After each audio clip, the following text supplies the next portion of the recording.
voy. All right, all right, all right.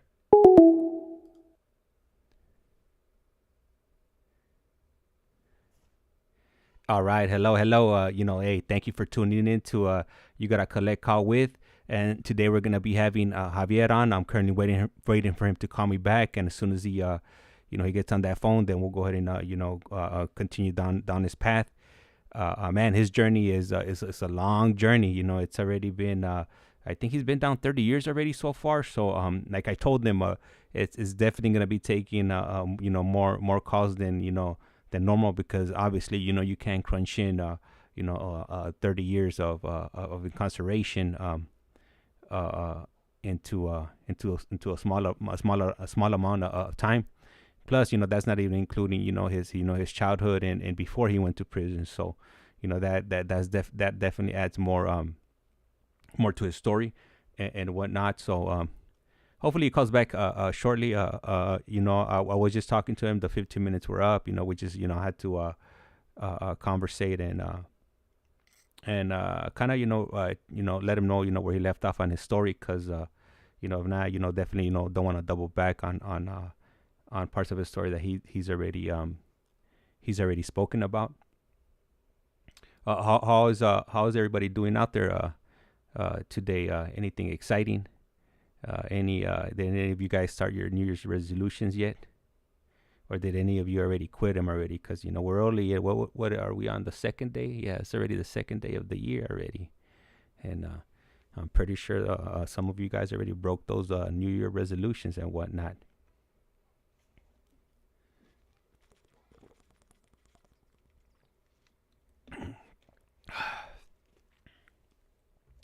Anyhow, so today's gonna be my last day off of work, and I gotta get back on the grind tomorrow.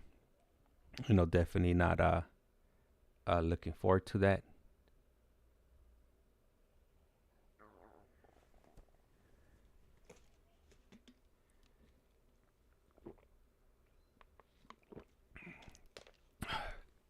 I thought he was gonna call me back a lot sooner. He might be having some issues with his tablet, because normally when he calls me back pretty fast. Hey, how's it going, M-Star Media and Mad Max? Man, my favorite internet couple. All right, here he is. This call is now being recorded. Este es Global Telling. Usted tiene una llamada prepagada de Javier Yáñez. un preso recluido de la prisión estatal de Centinela, California. Esta llamada y su número de teléfono será controlada y grabada. You have a prepaid call. You will not be charged for this call. Para aceptar esta llamada, diga o oprima ahora el 5. Gracias por utilizar Global Telling. Hello, Javier. Yes, sir. Yeah, What's going on? how you doing today? So I started the stream a little like right after we hung up on our last call, and we already have some of our supporters here. We got M-Star Media, Salute, James, and Javier, and then we also got right. Mad Max 408. And who else do we got in here already? Oh yeah, we definitely got it. ICEMAN right here, huge supporter. We really appreciate all of you guys. And ICEMAN is asking me, what kind of work do you do, James? Not okay, yeah. So I work in I work with medications. Let's say that I'm a legal drug dealer, if you will. Hey, pharmacy man. Hey, homeboy, I think you better be through with that Percocet and the morphina, huh? Hey, nah, hey, no, hey. With that, Hey, where I work. They got that shit on a big, huh? No, Yeah. so I work in a hospital, and no, they got that stuff on super duper lockdown. Like that stuff, like every pill is counted. Everything's accounted for. Yeah. You got a double, triple check and all of that stuff. So yeah, no. At my old hale, when I used to work for Walgreens, and there, man, it was really loose. Man, stuff was always coming up missing, and there was no accountability right there. You could do whatever, But yeah, no, at the hospital, you know, they you definitely, you know, you can't be doing none of those movidas. You know, you'll easily, you know, Oh no, get yeah, I yourself in a know. wreck. Yep. Yeah, believe me, when I was dying, I'll get to that part of the story. When I got real sick, they would have to punch in so many codes, and then they would bring it like on a little machine, and then they got. Esta llamada y su número de teléfono será controlada y grabada. It was like going inside a fucking safe just to get one little pill. It's crazy. Yeah. But yeah, you're right. Yeah, no, I was just joking though. I just wanted to kick it off like that. And I know, you know what? So how was your? It was, you know, yeah, Go man, ahead. it was really good. But I'm gonna tell you something funny about when I used to work at Walgreens. Man, you should see some of the, like, we knew which doctors were writing prescription for people that didn't need these medications. And man, they would get a cocktail, so they would get like they would get like what was it, what is it, promethazine with codeine. They would get like prazolam, and then they would get that Percocet, so they'll get all three of those, Norco, man. And that Norco. The Percocets are higher than the Norcos, but and it was a trip because, you know, sometimes, you know, it would be funny because we were probably one of the busiest Walgreens in the area, man. We would have like lines like in the drive-through, like we were giving this stuff away, and then we had huge lines inside the pharmacy, and a lot of the people that would come in, and they all knew that we weren't really like you know, really checking everything, so they would come in, like, so they would network among each other. I'm pretty sure when they went to the doctor's office, like, hey, what pharmacy you gonna go to? Okay, I'm gonna go to this Walgreens. They don't trip. Like, if you see this guy, don't drop out your prescription. But if you see this other guy, that guy don't trip, so they'll definitely fill it. That's for sure. So no, it was like that for years. It was out of control. Oh man, it was off the chain, man. It was off the chain. People would come in and they'd be Let like, me hey. guess. Go ahead. I could bet you I guess what year. I bet you I could guess what year, because now they timed it up. I mean, everywhere you go, it's everything's timed up. No, you'll be surprised. So this was, I'm talking about this was going down. This happened. This came to an end about this would be about 3 years ago now. Yeah.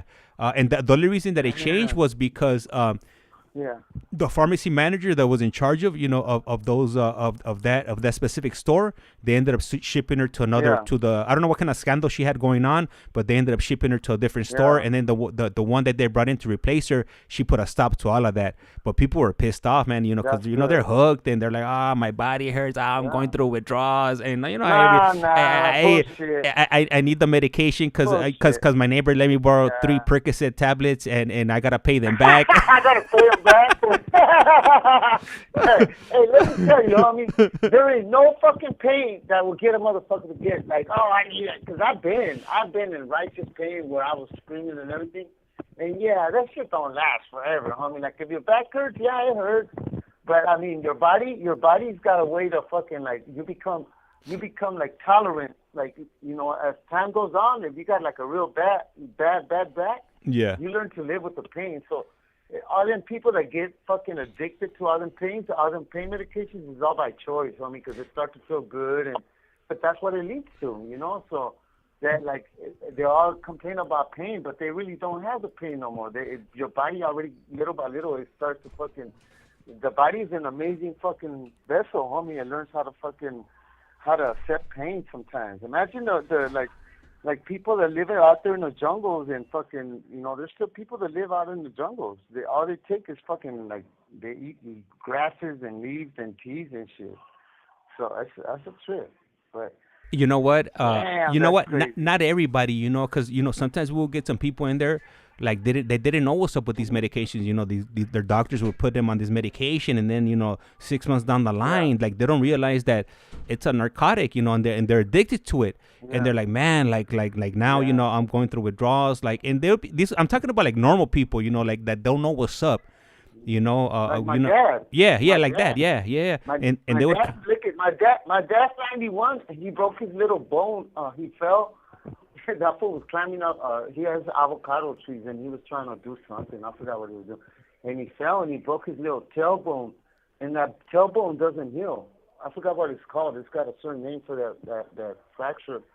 So they put him on fucking on like the top of it, like the strongest medication. But my mom won't let him take it like that. So my mom's real strict. She wants to make sure my dad don't get strung out. But I'm telling my mom, I go, Mom, he's 91 years old. Let him get strung out. As long as he's not in pain, I'd rather him be strung out and not in pain. You know, it's not like he's towards the end of his life. You know, fuck, what the fuck? But yeah, my mom's like real strict with him, and I'm like, nah, let him take his meds. You know. So my dad be like sneaking fucking a little drink of alcohol here and there. It's a trip, huh? Yeah. Yeah, but it's something, man. We're at a time where everybody's fucking doing like it's crazy out there, dog. Like everybody's on fentanyl, everybody's on all kinds of stroke out there. Hey, Leisman put he put sells tamales. hey, Iceman. Hey, let me tell you, man. Iceman is one amazing person, dog. Like all his messages are fucking very encouraging and uplifting, and like he gives good advice, man. You know, fucking. I mean, there's not many people like that. But yeah, I just thought I'd throw that out there, man. Thank you for the kind words and encouragement that the little messages you send. Yeah, no, he's definitely, you know, I know he's talking to a few of the fellas, and that's what it's all about, you know, making those connections, and you know, it's nice to know that, you know, you're not forgotten about, and you know, you're developing these new friendships with, you know, with people from YouTube. You know, who would have thought, you know, a month ago, you know, before you came on that, you know, something like this was possible. So, you know, I do appreciate, you know, everybody that comes on. And just this last thing about the pharmacy and whatnot, I ended up leaving, you know, Walgreens about 3 years ago because I was getting paid peanuts, and it's probably one of the best decisions I ever made of my life. And I ended up doubling my income, my hourly rate, and yeah, man, man, and I got way more time that you know to dedicate to my family now, you know, just because, you know, I work, you know, whatever, you know, hours I want to give up to the hospital. And then, you know, whenever I don't, you know, I'm able to, you know, be here and jump on YouTube and whatnot, and, you know, spend time with all of you guys. For sure. Yeah, man. Hey, I appreciate the time. I mean, I know you're taking time, you know, when you're with us, it's time you could have been spending with, especially you have a little daughter, you know, and your wife. So, you know, you're actually doing a good thing, man. It's gonna become real big. I bet you it will, man. Hey, so I got a question. I got a question for you right here from Vince Moreno's asking. He says, "What's up, fellas? Ask Javier if he's from Grant Hill or 27th." Oh shit! Tell him I'm from Grant Hill, 27. That's 27th Street in Grant Hill. Yeah, so, I think he meant if I was from 27 or 20. Oh, because right there in my hood, they got Grant Hill Park. Uh-huh. Grant Hill Park is on 27th Street, and then we got another barrio called La 20. So yo soy de La 27. Oh, all right. That's crazy. It's got to be somebody. That's right, boy. Whoever that is, yeah, it's got to be somebody that knows right there. But yeah, I'm from the Parque. No, from Grant Hills. Yeah, I ain't been there since 1990. But yeah, I'm from the Parque. Yeah, homie. Hey. So, do you want me?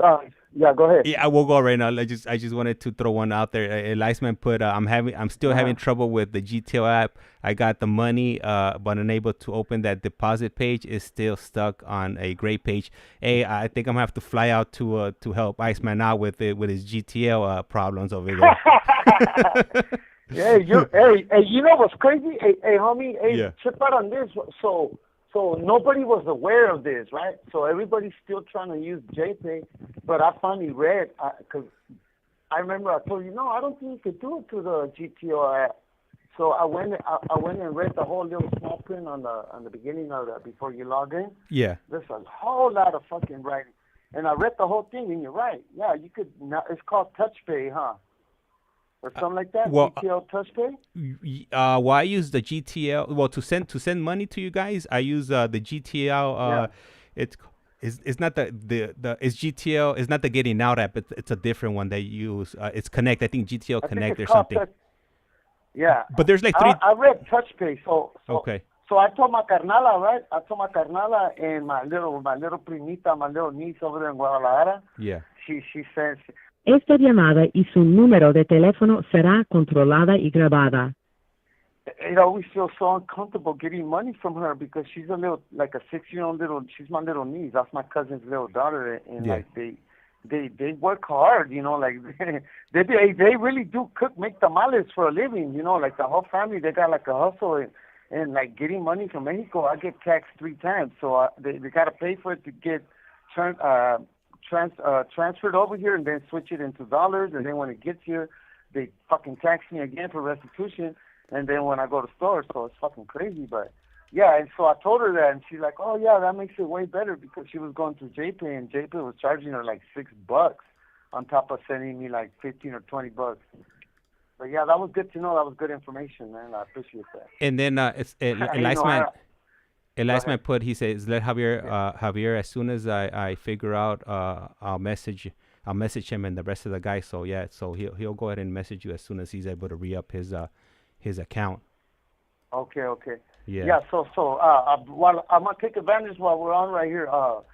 Lyceman asked me if I could get to access any kind of music, and yeah, well, because the people that've been looking out, you know, thanks to all of you guys, the people that send the money on, I put it on my tablet, and I bought the music. So yeah, I could, because he asked me on his message if I could listen to music, and I told him yeah, and I told him about a song. One of my favorite songs is a reggae song by Jimmy Cliff called Many Rivers to Cross. So whenever he gets a chance, I want him to listen to that song. You'll love it. Okay, all right. Like a good inspirational song. But yeah, man, for sure, man. This has been helping me kind of like, you know, open up a little bit, dog. Because being, you know, I'm always gonna bring it up, the single cell situation where a lot of people that are single cell lose that their social skills, and they become very antisocial and all that. So this right here is you know, it's not easy, it's hard, but I push through it, because I mean, you don't know how many times there's days when I just don't want to do it. I'm like, man, I don't know, I'm a little, it's hard to explain the feeling I get. I get a real strong, like. Le queda un restante de 60 segundos. But yeah, man, for sure, I appreciate the time that you give me on here, and you know, so I could tell my story, in hopes that at the same time when I go to board, they could see that what I've been telling them, you know, I'm still telling anybody who's willing and listening. So like that way they could see how honest I am about my whole life, like what happened. You know, I'm pretty much, like I said, doing life sentence because I did set up a dope deal, and somebody got killed, and fucking because I set up the dope deal, I was there. So the way California's laws work is, if you're there, you're just as guilty as the person that pulled the trigger. So, which is fucked up, California. I mean, that's not cool. I think it's about to hang up. I'm gonna draw back. All right, hey, like and Vince Moreno put from the Heights, homie. Oh, he's from Logan Heights. That's right, homeboy. Hey, hey, we grew up. All right, so the call, you know, got disconnected. Unfortunately, these calls are only 15 minutes long, but he should be calling us back within the next few moments and whatnot. And Mad Max and M-Star Media, you know, if you guys are still in here, you know, good night. If not, if you guys catch it on the rerun, then you know, hey, you guys enjoy your night, and you know, we'll see you on the next stream.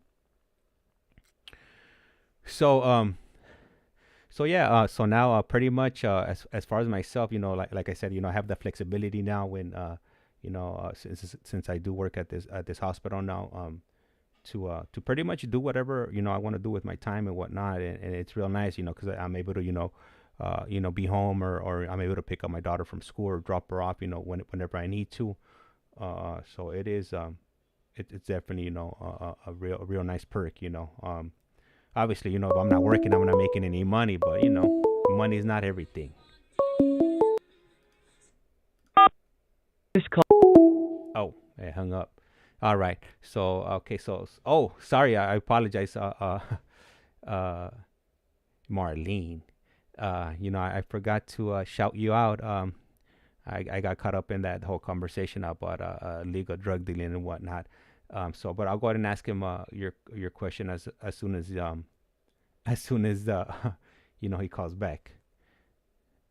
But anyhow, yeah. So yeah, it's nice to to be able to be home and spend time with my family. And a lot of the times my wife tells me like don't pick up like that many days at work or whatever, because she likes having me home. And it makes it every things around the house a lot easier when I'm here. We are fortunate when it comes to that. My wife, she works from home, and she's been doing that since her daughter. She started working from home before our daughter was born. All right, we're back on. This call is now being Global recorded. Talent. Usted tiene una llamada prepagada de Javier Yáñez. un preso recluido de la prisión estatal de Centinela, California. Esta llamada y su número de teléfono será controlada y grabada. You have a prepaid call. You will not be charged for this call. Para aceptar esta llamada, diga o oprima ahora el 5. Gracias por utilizar Global Talent. Hello, Javier. Bueno. All right. So Marlene wants me to ask you a question. Yeah. All right, and she wants to know, ask Javi about the face lift thing, laughing out loud, something about a photo facelift, something like that Gary told me to ask. Oh, hell no, fucking Gary. Oh, I thought pinche Gary, he's going to get it next day with her boy. Hey, so Trip. Okay, I told you, like, so I'm pretty much like, I'm a payaso. I mean, like, I clown. Like, just because I'm a prison dog, I'm not going to be all down and, whatever. I always find shit to fucking make each other laugh and, just do fucking something outrageous shit, just to pass the time, right? So, okay, so Trip, this shit right here is crazy as hell.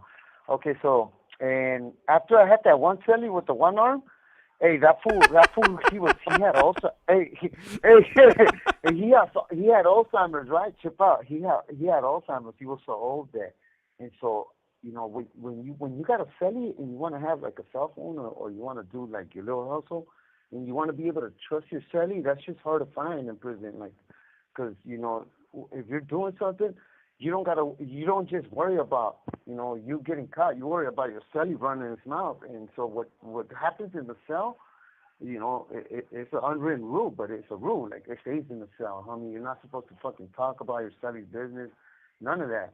So my celly right here, he every morning he fucking forgot where the fuck he was at, who he was at, who he was, and I would have to like pretty much run it to him every morning. Like, hey, you're right here.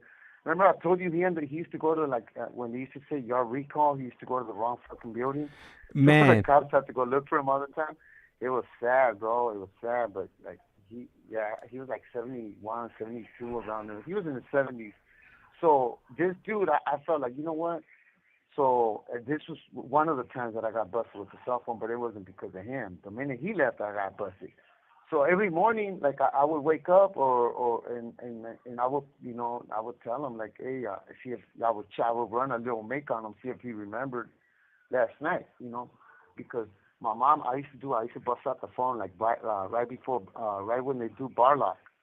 So every time at 9 o'clock, I would pull out the phone and I'll use it for like maybe 3 hours at nighttime. And I would start off with doing like my mom wanted. I used to do the rosary with my mom. We grew up doing the rosary our whole life, so she would ask me like every once in a while to do the rosary with her. So my celly, he was Catholic too, so he would get involved. He would do it on FaceTime. And so every time I would bust out the phone at nighttime, every single night he would say, he'll look at me, he'll be drawing in his bunk, and then I'll tell him, hey, what's up? You ready? My mom says hi, and he looks at the phone like, hey, where you get that at, bro? Like, he would ask me every single night. So I knew he wasn't bullshitting. I know he righteously used to forget. So he was an amazing individual, man. Like, he really, but what's crazy is that he really did memorize, like, all his prayers and all that, because he was real religious. So, esta llamada y su número de teléfono será controlada y grabada. Hey, so my mom pretty much, he got to liking that dude a lot because he knew he memorized his prayers, but as far as like remembering what happened last night or where he was at, he would forget all the time. So at that time, I fucking had the phone, right, and I would pull it out and fucking my carnala would ask me for pictures, or I would send pictures like to my primas, my tias. So one time my brother hooked me up with some girl. And she was like a recovering addict, and she used to go to A&A and groups and all that. So I got to liking her, Nobody wants to hook up with a girl that's strung out. You want to hook up with somebody that's doing good, somebody that's actually doing good with their life out there. So I ended up hooking up with her, and at the time I felt like I was getting old, right? And I was like, man, I don't like taking pictures. And she would ask me, hey, do a selfie. And I'm like, hell no. Me and pictures, I've never been good with pictures. I've never been photogenic or nothing. I just don't like the way I come out on pictures. So, fucking Gary, man, I can't believe he made me say it. Yeah, homie, so what I would do, right? At that time, I was shaving my head. My whole head is tatted up. So I used to just shave. I never let my hair grow. But I started, the little lines you get by that little crease that you get right here by your mouth that goes right above the mustache, the little crease. I don't like that little crease. So I will get tape, right? I will get a little bit of tape, a Scotch tape, and you could pull the top of your skin by behind your ear. If you pull the top of your skin, you'll see that little line will erase. So I would fucking get Scotch tape and I'll put it behind my ears and I pull on the skin, then I put the tape on each side, and it straight out disappears. The line, the little crease right there on your lip, on top of your lip, would disappear. So it was like a prison facelift. And so I would do that just to take a fucking picture. But it was so fucking funny, dog. Like, oh my god, I don't know where I got the idea, but that shit worked, Fucking Gary. Hey, hey, Javi. I bet you're gonna try it, huh? You gonna try it? Nah. I don't got those creases yet. So where's the tape, man? Let me find some Scotch tape. Everybody gets some, homie. Everybody. You know which ones I'm talking about, right? Yeah, I know exactly. They're like, it picks up your cheeks on each side, and everybody gets them. I don't like that shit. But yeah, homie, and yeah. I had everybody cracking up because everybody went home and tried it, and they're like, "Hey, that shit does work." I go, "You see, now everybody's doing prison filters." We don't prison filters. We come on. We don't have that luxury like that. You hook up with a girl and they send you a picture, and damn well that's not her. She's fucking catfishing your ass. Because then I would see like the picture, like maybe after like 3 or 4 months after, and it's not the same, but yeah, so in a way I kind of started a little trend, homie. Everybody started using the tape just to take the first picture, actually, because they started letting us take pictures in the gym and shit, so a lot of dudes were doing that shit, so that's what that was right there. Whoa, I made that shit long, huh? That was a long answer? Hey, don't even trip. We're good. Hey, and right now, Vince Moreno's asking. He wants to know if you are around for the El Cortez days. The what? El Cortez days. Oh hell yeah, yeah. We used to go over there. They used to throw the little fucking little concerts right there, and then they used to have like little boxing matches right there. Hell yeah, he's got to be my age. Hey, tell him. I tell him right here. His homie Angel from the old school barrio right there from the Heights, from the Logan Heights 13 is right here. That's my homeboy. He's doing good. He's been down like 28 years too, somewhere around there. But that's a trip that he knows El Cortez. Yeah, everybody used to go there. Like that was like the place to go party and shit and go watch little boxing matches. But yeah, I'm up on that. That's right. You definitely going back down memory lane, no? Yeah, I appreciate that. Yeah, because you don't, man. I haven't ran into like that many homies like this from my area. I was up north my whole 30 years. I was up north. This is actually I'm catching up. I think I'm barely my first year down here, and in January 8th or 9th, somewhere around there will be my first I've already been down here a year. That's fucking time flew by. But this is the first time I'm down here by the house. This is like the backyard. And I still ain't got no visits. Ain't that something? What the hell? Hey, they're on the way. They're in the mail. The visits are in the mail. Yeah, no, I know they love me, bro. It's been 30 fucking years. You know, I call on the phone and I'll be probably pestering the shit out of them. They have enough of me just calling and shit. So, no, it's cool. We do like little video calls here and there and shit. It's not that bad. But yeah, so I'm gonna get. You want me to go ahead and get in back into to the Storia?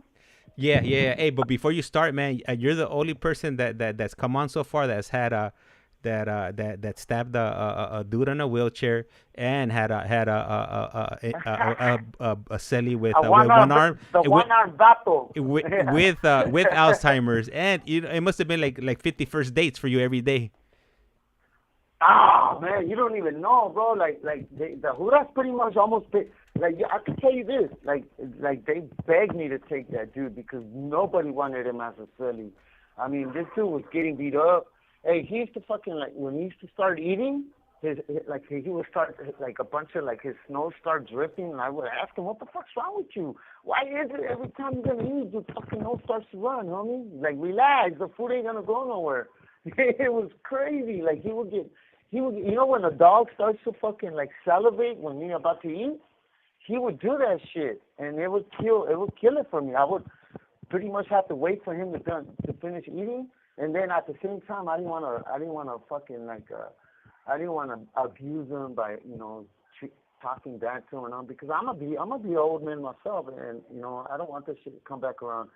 And I believe in karma, dog. So I would have to fucking pretty much bite my tongue. A lot of the shit he did, I would try to get not talk some sense into him, but he wasn't getting it, Yeah, I had to pay him to brush his fucking teeth 3 times a day. So yeah, that was a experience right there that I never want to ever face again, man. But the cops told me, like, hey man, I appreciate that you did that. That dude's a whole different person now. Like, I fucking cut his hair. That fool he was just letting himself go because he didn't know no better. His brain is not working like ours. It's a sad condition when you get that. But, yeah, man, ain't that something, man?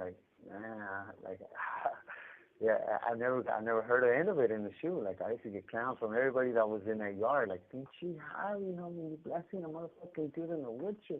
I'm like, homie, there was nothing wrong with that dude. He was my celly. He could do more burpees than you. So what the fuck? And but it was like Tarria that I still get to this day, Like, there's days when I don't even want to go to the day room. Like, oh, man, like, I'll be dreading that they're bringing it up. I mean, because every time they bring it up, I get some kind of complejo and shit. But, yeah, it's sad that happened, but that dude pretty much threatened my life, and I knew what he was capable of. He was a healthy dude, and that wheelchair was just a front just to get the pills, to get the morphine when they were giving it out like candy. For, like, I think it was, like, for 5 years when everybody was just fucking abusing all the fucking... Everybody was so strong out on dope, man, in all the prison yards. It was unreal, homie. It was like, what the fuck? Like, you could go to the doctor and tell them you broke a pinky, and they'll give you morphine. It was crazy. Hey, so yeah, man, so what happened? What happened once you got out of the you said you were in the shoe, right? Where did you end up going? What happened after that? Right back to Kern Valley. I ended up doing two shoot turns from Kern Valley. I ended up catching up 2 shoot turns from Kern Valley, went and did a shoot turn and came right back to the same prison. Went to the hospital when I got sick. Went to the Corcoran, and then after I got well, went right back to Kern Valley. I was stuck in Kern Valley for like 16 years. I couldn't go nowhere. It was like the only prison I could go to, and I think I said that in my last call, and I was talking about the enemy stuff. Where when I was active, a lot of the shit that I did when I was active, that affects you when you come on this side too, because you can't go nowhere. People don't realize that when you're out there, when you're in prison, fucking up and fighting and stabbing people or whatever, like you're getting, if you get in a fight, I'm gonna tell you like this, if you get in a fight, they got something called a marriage condo. which is a chrono that, it's pretty much so the state protects themselves from us filing lawsuit against them. So it's a paper that we sign, and we both agree to be in the same yard, and we accept that we're supposedly we're at peace, and we're not going to fight again. So you got to sign a paper in order to go back to the yard. And Esta llamada y su número de teléfono será controlada y grabada. Le queda un restante de 60 segundos. double whammy. Hey, but a lot of dudes don't fucking sign the paper, and when you don't sign that marriage chrono, they split you up. And it's usually the one that doesn't sign, they move them, they send them to another prison or another yard. So, if you get in a fight maybe like 5 times or 10 times a year, so that's 10 enemies out of the 10, maybe like 4 or 5 didn't want to sign that paper because they thought you were going to fight them again. So all this shit's adding up, man, and it's stacking up. So you could only imagine in 30 years how many of this shit was stacking up. So, I didn't realize, like, what the fuck, I was going to have a hard time going anywhere. I couldn't go nowhere, bro. I was stuck in one fucking prison because everywhere else there was dudes that didn't want to sign up on that chrono. So yeah, so I finished my shoe term and went back to Kern Valley, and all right, once again, we got hit with that 15-minute limit, and hopefully, I know he mentioned a few episodes back that he heard a rumor around the prison water cooler was that they're doing away with that 15-minute limit. And hopefully, it's a accurate rumor. Definitely, would really, these calls would be going a lot smoother. If we weren't interrupted, or these calls wouldn't drop off every 15 minutes. But hey, Marlene, I really appreciate dropping that comment on there. I couldn't figure out what that meant. But I should have known, it was going to be something like that. Javier, he's definitely, he's a hoot. I mean, no other way to put it.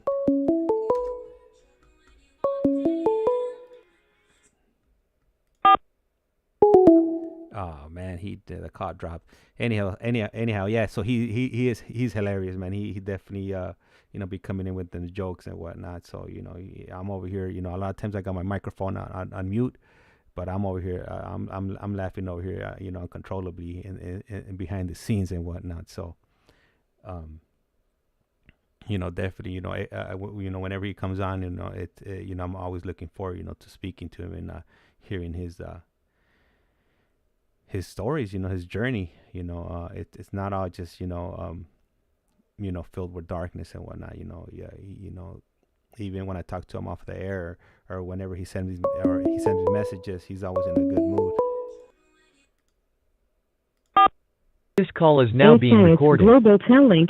Usted tiene una llamada prepagada de Javier Yáñez, un preso recluido de la prisión estatal de Centinela, California. Esta llamada y su número de teléfono será controlada y grabada. You have a prepaid call. You will not be charged for this call. Para aceptar esta llamada, diga o oprima ahora el 5. Gracias por utilizar Global Tel Link. Hello. Hey. Yes, sir. All right. You know what I'm doing right now? As soon as the last call ended, I went to the window and I was trying to see if I could see Gary at the door, right? I could see his door from You're a sign language. I'm about to flip that fool out. I'm about to talk shit to that fool because he can hear me. He can hear me. He can see me. He can hear me. But he's not there. Yeah, he's about to get it. Yeah, that motherfucker put me out there, man. It's all right, Hey, it's things that I take a stride, dog. Like, fuck it, yeah, I did do that. I'm not gonna lie. It's a little embarrassing, but I did a prison facelift. Prison facelift. Qué cabrón, He fucking, man, I gotta watch out what I say around that motherfucker now, Hey, let me ask you, how many chili lime sopas, would it take for you to hook me up? Ah, man, like maybe Maybe like about maybe like 5 cases. Damn, man. All right. I'll give you a facelift. You know. Hey, is that tape? Once you put that tape on, it disappears. Is that like super clear? It's clear. It's like Scotch tape is a little foggy. You can see the foggy. That tape. You got to use that packing tape. It's like real clear. Yeah. But yeah, man, I know you're gonna try it, don't you? I know you're gonna try it. Watch. You're gonna just pick up right behind your ears. I don't care what you say. I know you're gonna try it. Like one day you're gonna be into the bathroom and you're gonna have the tip and say, "Let me see what this motherfucker is talking about." Hey, that shit works. Yeah, that shit does work. I'm gonna try it, but I'm gonna try it for my forehead. Let's see if it works for my forehead. Oh, you got the little lines on your forehead? Yeah. It's just conmigo. I forgot what my dad said. That man right there is like fucking. It means it's like some kind of that you're smart or that you're a thinker. Yeah. Because you know when people are thinking, they make that they kind of like pinch their forehead down and they like and they start like think. Yeah. So all them little lines. I forgot how it goes, but my dad said that's because you think a lot. Like you're a good thinker or something like that. He had a certain name for it, but I forgot. But yeah, man, homie, I'm going back to like what year was this? I think this was 2011. Okay, so yeah, it was 2011. So when I got up the shoot at one time, I ended up going to the same fucking building, man, same yard, back to the same yard, same building. And at that time, I was already like shaving my head all the time, so I knew a certain CO from New Folsom back in 94, 95 when I was over there, and she worked there with her dad. And so now she sees me, and this is what 94, like about 12, 13 years later or something like that. And she recognized me, like, but I was bald, and she's like, "Fucking Javi, is that you?" And I'm like, "Yeah, you see my fucking ass here," because she went there to pass out packages. And when she said, "Javi, is that you?" And I started talking shit to her because I recognized her right away. I said, "You fucking called me. You called me to get my package. You got my package. That's my boss. It's got my name. It's got my last name. You know it's me." And she's like, "Why the fuck you shaving your head now?" I'm getting old. What the fuck? I'm losing my hair. I ain't in denial. That shit's gone, you know? And she's like, fucking crazy ass Javi. She goes, "Go get your fucking blues on, man. I'm gonna give you a job. You're gonna work for me." So yeah, she ended up hooking me up with the best fucking job you could have in prison, homie. It's a package clerk. Like I was hooked up, dog. I got there, and fucking like 2-3 days later, everybody was hating on me because I got the job that everybody wished they had. You know, it was a package clerk. You're in there, you're coming up on all the turn-ins. You're coming up on like a fools that turn. You know, when you buy new CDs, you gotta turn in your old ones. So a lot of dudes were turning in like good ass music, and I was bringing all that. Esta llamada y su número de teléfono será controlada y grabada. But yeah, I ended up getting that job, and she hooked me up, dog, and she gave me like a righteous scolding, like if she was my mom, you know. She's like, "Man, you tatted your head. Now you're fucking, you better not be none of these fucking, you better not get involved in none of these white gangs." And I never did that. When I came on this side, for a reason. Like I got tired of the drama on the active side, so I wasn't about to come on this side and get involved in nothing else again, you know. So she was thinking that I was over here fucking running amok, getting in trouble because I got the tattoos on my head. But none of my tattoos represent no kind of gang or none of that. I never did that. I didn't even put like my hood on me. I didn't know. I felt that was pretty much kind of dangerous to do, you know, because you won't be able to take off your shirt nowhere when you get out. You can't you can't get in the pool. You can't go to the beach and take off your shirt. So that was my philosophy on that. Like I wasn't about to do that. I did have the San Diego on my shoulders. I had my last name on my back, and that's it. You know, I never did that gang tattoo on my body. I think that's pretty dangerous right there, you know. But yeah, so I got out. I had that job. I used to go to work from fucking like 6 o'clock in the morning until like 4 o'clock in the afternoon. And I was like this fucking everybody, man. I was making so many enemies, and I just got out the shoe, and I'm like, oh my god, here we go with this shit, you know. And there was 1 year alone where I got into like 13 fights just in 1 year because there was inmates, certain kind of inmates from different races were thinking that I had something to do with the package list. And I didn't. The package list comes already pre-made from the warehouse. When your package drives up, they put it in a pallet, and the warehouse manager or whoever sergeant, he makes the list. So when the pallet comes, they give it to the package officer, and she goes by that list. But sometimes there'll be like 20 names, and all the first 20 names will be all like Raza Mexicans, So when another race will see that, they'll fucking come up to me, and they'll try to fucking accuse me of making a list. And of course, I didn't like it, and I would fucking respond kind of fucked up, like, hey, homie, hey, check this out. And sometimes just for you saying the word check this out, they would take it kind of like disrespectful. Bam! They just fucking cracked me because I would say check this out. So, like I said in the past, I never hit first, they say que el que pega primero pega dos veces. So he pretty much, a lot of the times when I got into fights, I was already dazed.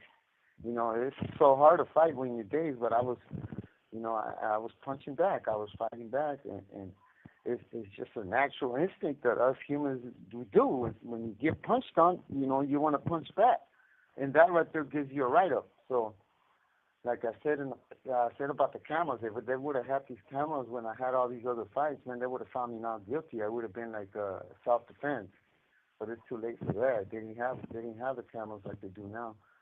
But yeah, man, I was right there working. It was cool. I would come back with like all the broken TVs and broken radios that people would turn in. And they would let me bring them back, and I would fucking fix them up, and I would sell them in a tier.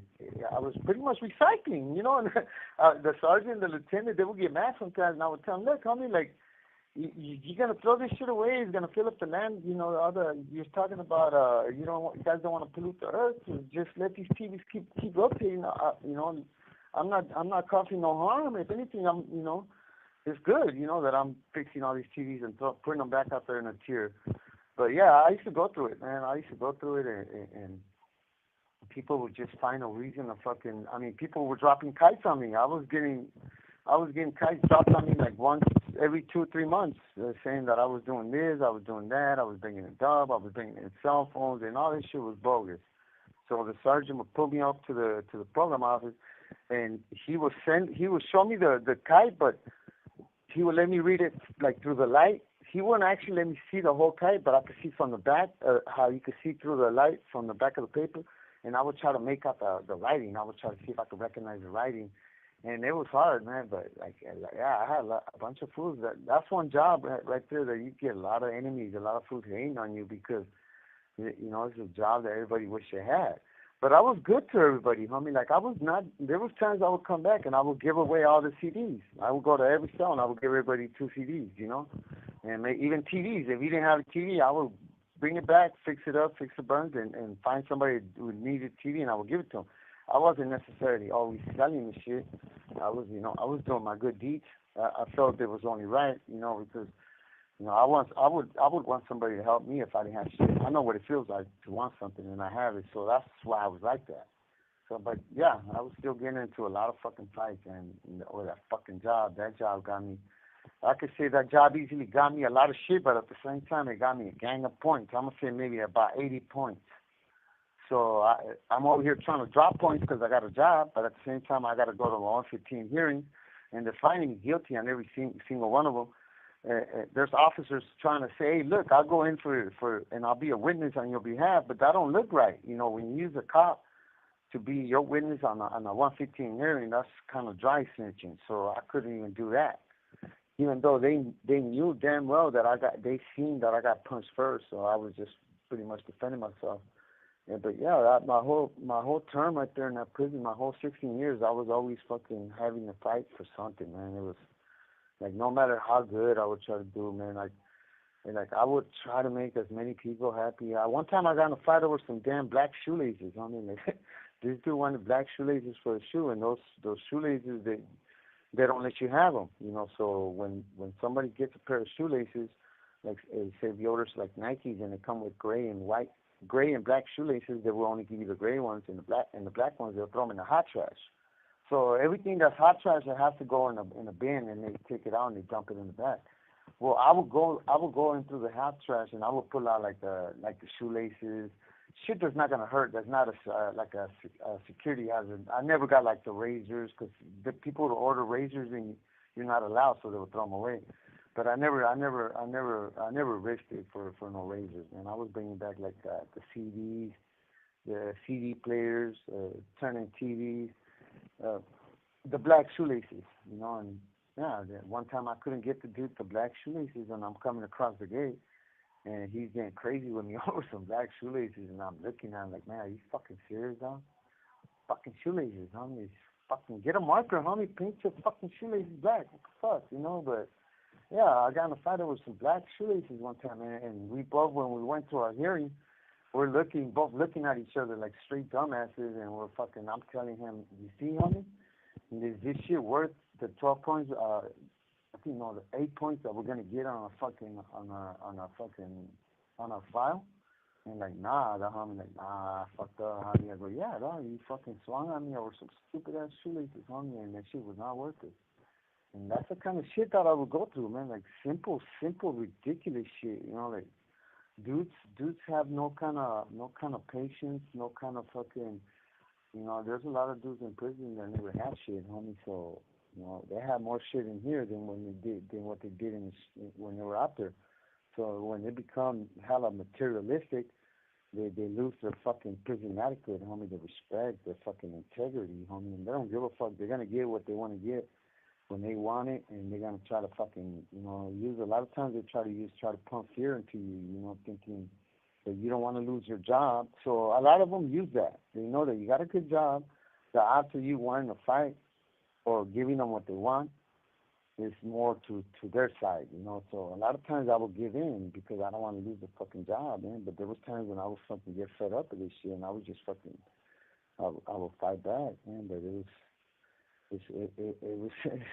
I didn't realize how much fucking drama that fucking job, you know, how much drama came with that fucking job, man. I couldn't walk across the yard when I would get a bunch of fools handing me names.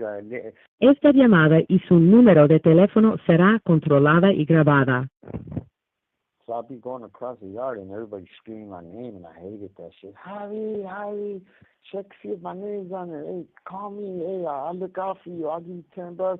And then they would yell at shit like that. So the other races would hear that. Hey, Javi, I'll give you $20 if you get me in there today.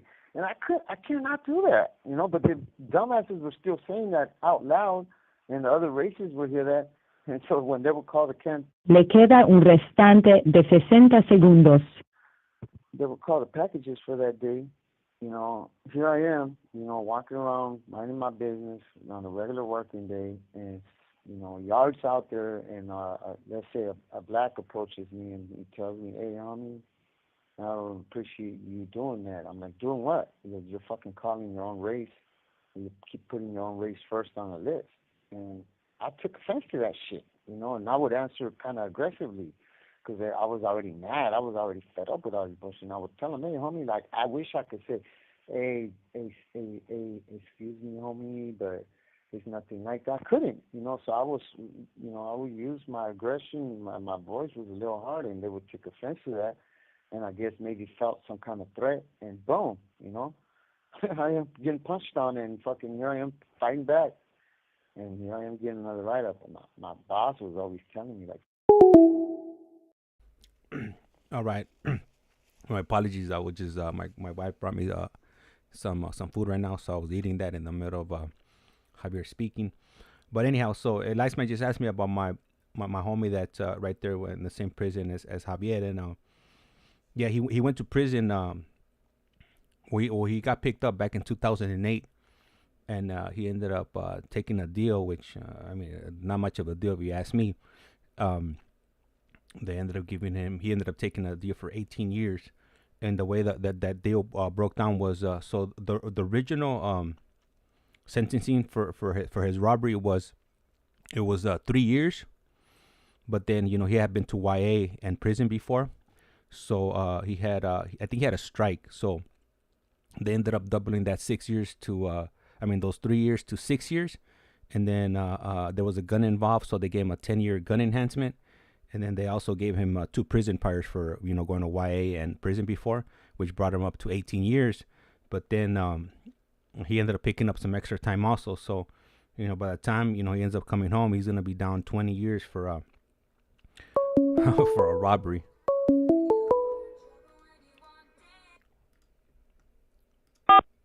Esta es This Global call is now Talent. being Usted recorded. tiene una llamada prepagada de Javier Yáñez. un preso recluido de la prisión estatal de Centinela, California. Esta llamada y su número de teléfono será controlada y grabada. You have a prepaid call. You will not be charged for this call. Para aceptar esta llamada, diga o oprima ahora el 5. Gracias por utilizar Global Talent. Hello? Hello. Yes, sir. All right, it's all you. It's all you. Okay, so yeah, man, that fucking prison right there, dog. It's that prison right there was forever ever. It still is. I think probably up to today, like super violent, like so much. I believe all the way into like 98 into 2000, maybe 2015 or something like that. It was like vicious, man. It like, man, they used to call High Desert the Devil's Pit, and because of the violence.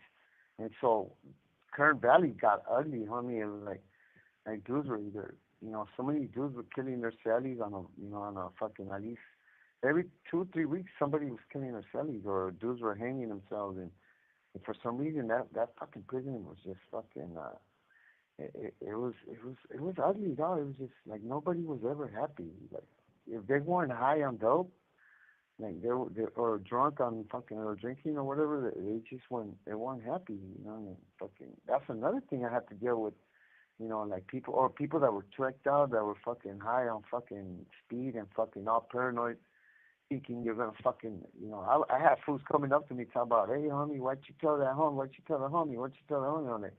What are you talking about? Who are you anyways? What homie, So yeah, they were fucking under the influence, and fucking that's another thing. Like it was so hard to, a lot of times, I mean, I couldn't even figure out what the fuck was going on, because dudes were so fucking out of it, dog. Like, I mean, fuck, dog. I think that prison right there I was in that prison 16 years, and I've seen maybe a good 8 riots, and they used to get ugly. I mean, they were ugly, dog. One of the riots, I'm gonna tell you like this: it was on a cold day, so everybody was wearing sweats. They were gray sweats, and by the time it was 2 different gangs that were they were going at it, and they were both stabbing the shit out of each other. Both gangs, I mean, they were just going at it big time. And I'm there, I'm on the corner, I'm not getting, I'm not involved, so I have nothing to do with their little thing. So I was just right there laying on a cut. And by the time that shit was over, man, because it was like on a cold day, so everybody was in sweat. Them sweats were like, they looked black. But the sweat is because of all the blood. They were like soaking blood into the sweat. And when a sweater gets wet, it turns color. It turns a dark color. And yeah, I mean, I was like, damn, and these dudes, and then the cops are taking the sweet old time. The nurses are taking the sweet old time to go over there and get them. And I mean, they were life flighting people out in a helicopter. That's how vicious it was. I've seen dudes get stabbed like right on the way to visit. One of the homies got stabbed.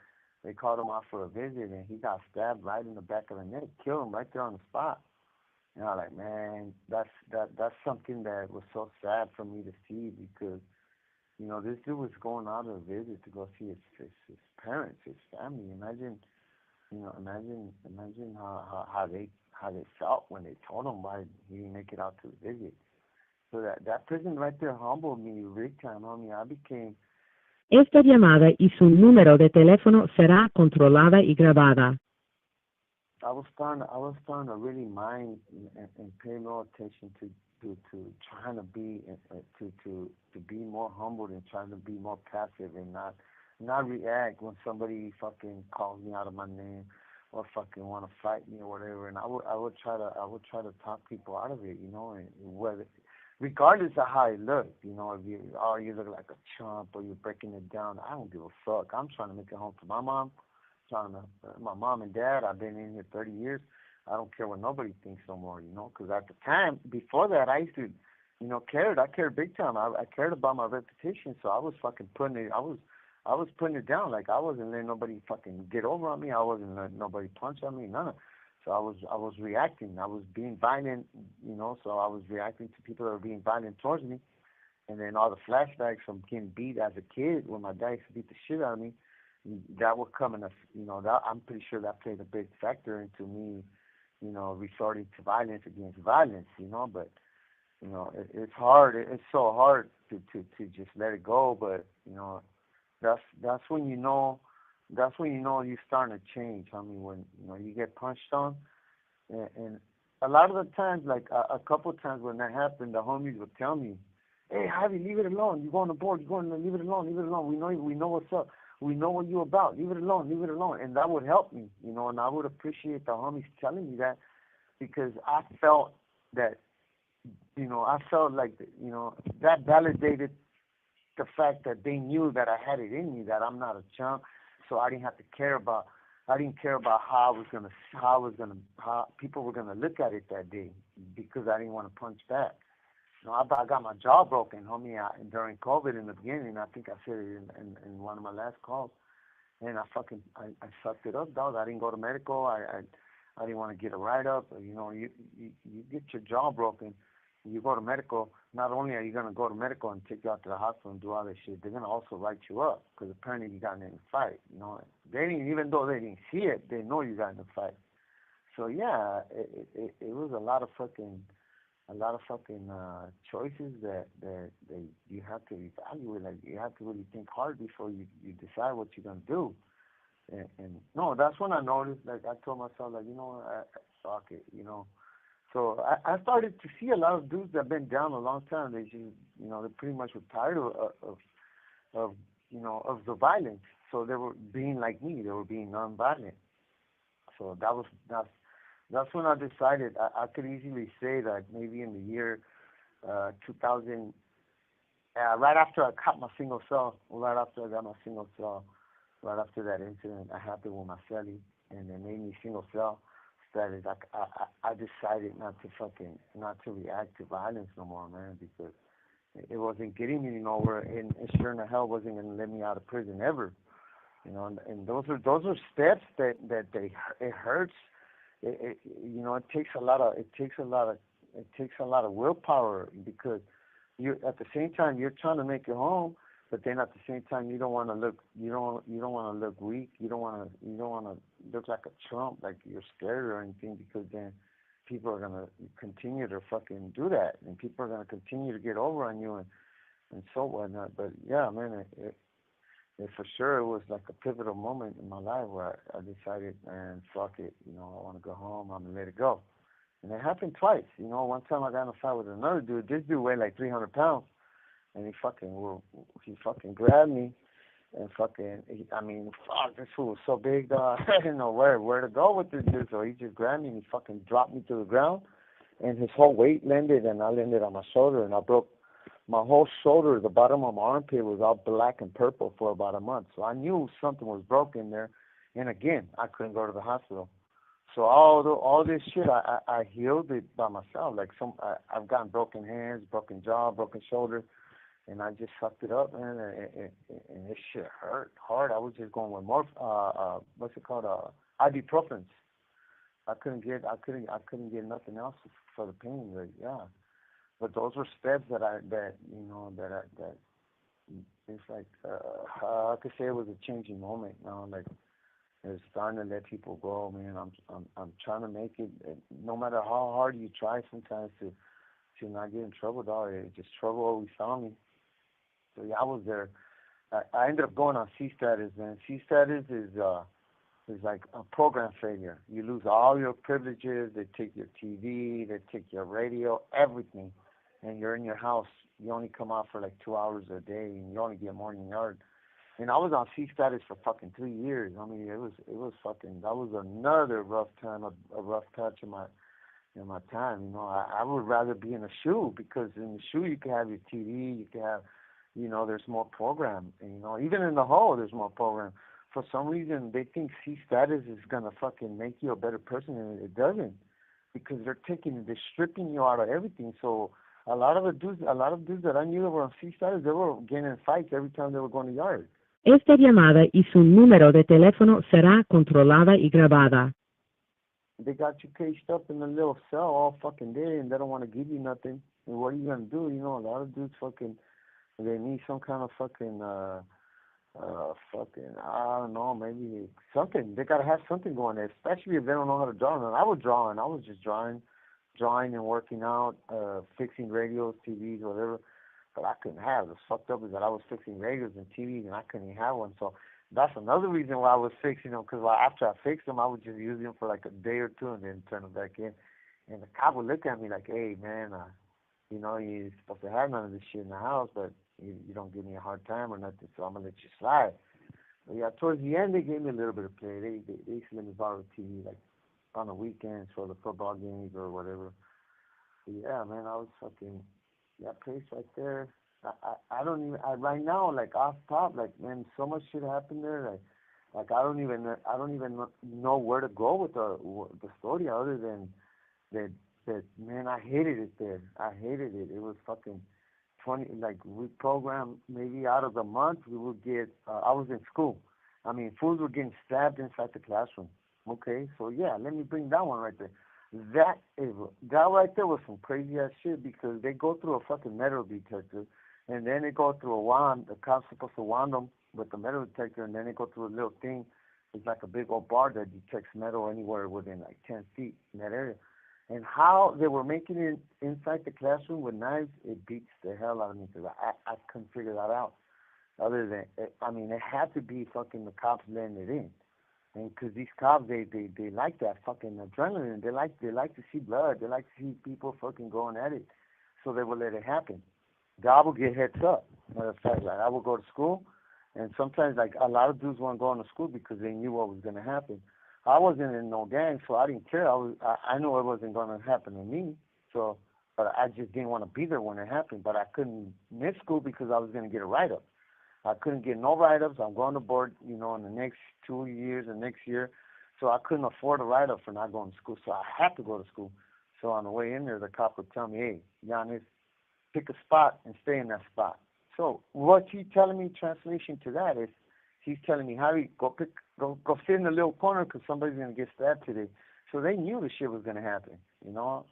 You learn to understand the little fucking cop lingo, little fucking inside, you know, like the way they talk, and you learn to understand what they're really saying. Or like, hey, Harry, hey, have a good day today, and they will give you like a little hint, you know. And most of them will call me by my name, like, hey, Harry, hey, do your homework over there in the corner, right? And they knew. I'm like, fuck, and I would be in there, you know, and once the shit got kicked, you know, the dudes started stabbing each other, and they were stabbing each other with these big-ass fucking bone crushers, and I was like, good Lord. They were cutting the fucking lockers. I mean, like, that whole, matter of fact, the whole prison, every cell you go into is missing metal on the lockers. All the fucking lockers are cut up, man. And they got ways. I mean, I know how they do it, you know, but, like, I never had, like me, I never thought I needed that shit, you know. I was trying to be good. I was trying to fucking, no more stabbing, none of that, you know. I've been free out for all that violence going on 7 years. 2018 was the last one. And so, yeah, you know, it's hard. It's hard to run away from it, you know, because if you don't go to school, you're getting a write-up. You go on a board, and you got a write-up for refusing to go to school, and then you tell them. I would tell them, too, like, I had just gone to board, like, a year before on one of the incidents that happened in school, and I took a write-up, and I took the lockup order, the program report, and I told them, look, a lot of times I don't want to go to school because this shit happens, and they would read the paper and they're like, it's all right, Mr. YANEZ, they're not gunning for you, so just go to school and just mind your own business. And I would tell them, yeah, it's easy for you to say, but if it so happened that, you know, these dudes are getting stabbed and you get a little drop on you of blood, and they find blood on your shirt or your pants, you're going to the hole too, because they don't care. You got blood on your hands. You're going to go to the hole until the whole investigation is over. And I've seen it happen all the time. So it was so hard to avoid shit like. Le queda un restante de 60 segundos. But yeah, man, man, I could tell you right now, like a lot of dudes that are in that prison, been there, they can't go. It's like the Twilight Zone. You go there and you're stuck. You can't go nowhere else. They don't like to get rid of. I think I said that in one of my calls. They don't like to get rid of you. They like to keep you because once they get to know you, they know who you are. They know what you do. Like for me, they knew that I was just, a little hustler. I know how to fucking fix radios. They knew I was always. If they know that if they go in the house, they're always gonna find a gang of TVs and radios. That's it. Maybe a couple screwdrivers. I think we got like 20 seconds, huh? Oh man, you're getting it down. Yeah, we're down to 17 now. I'm getting there, huh, man? Yeah. Hey, what's up? Okay, so let me hang up and call back. All right. So right now, Amy, when he calls back, I'll go and ask him if he's ever participated in getting out by going in. And I'm sure maybe I'm pretty sure it'll probably be a yes, but I'll confirm with him right now once he calls back.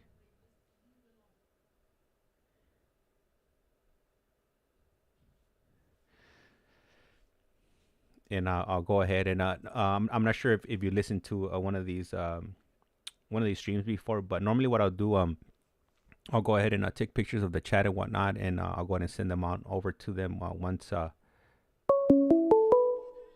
over. But I'll read the messages right now off to him. This call is now being recorded. Esta es Global Telling. Usted tiene una llamada prepagada de Javier Yáñez. un preso recluido de la prisión estatal de Centinela, California. Esta llamada y su número de teléfono será controlada y grabada. You have a prepaid call. You will not be charged for this call. Para aceptar esta llamada, diga o oprima ahora el 5.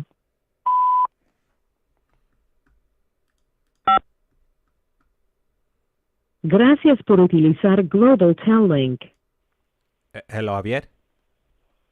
Yes, sir. Hey, so let me ask you. So we have a new supporter here that goes by Amy, and she's dropping some comments on here and some questions for you. So on one of the comments she puts, that's so awesome to hear.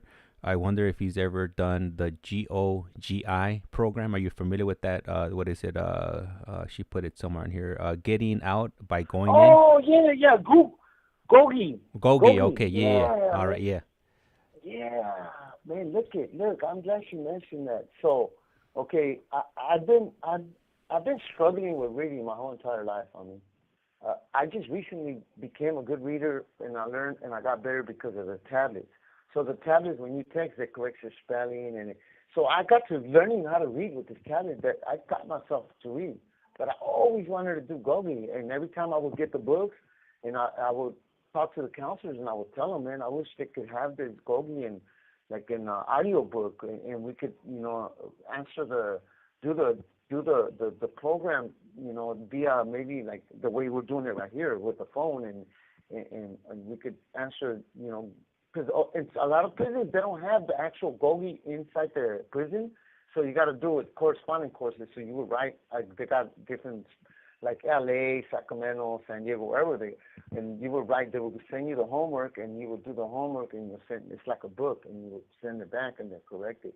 But yeah, man, for sure, I always wanted to do Gogi, but I always found it so hard because there's so much writing, and it's like a bunch of, they give you a bunch of like breathing exercises and how to control the mind, how to relax, how to learn to control your temper. And so no, it's a real good thing, and the board looks, they weigh heavy on that. If you get a certificate for Gogi, man, for sure you're going home, 100%.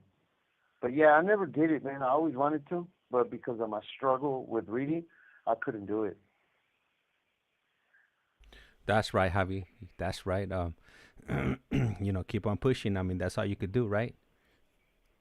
Yeah. So I'm doing anger management through the mail. There's a place called what's it called? It's in LA. It's got a crazy name to it, but yeah. So and even then, like, they send me back my homework sometimes, and they tell me, hey, you got to redo it because you didn't follow format. So I would write here I am writing an angry letter to anger management, because I would get mad and I would tell them, like, hey, I specified in red writing that I told you, please bear with me. I struggle with reading, and you're not even going to correct this one. You could have at least corrected my work, but they send it back because I didn't do the format.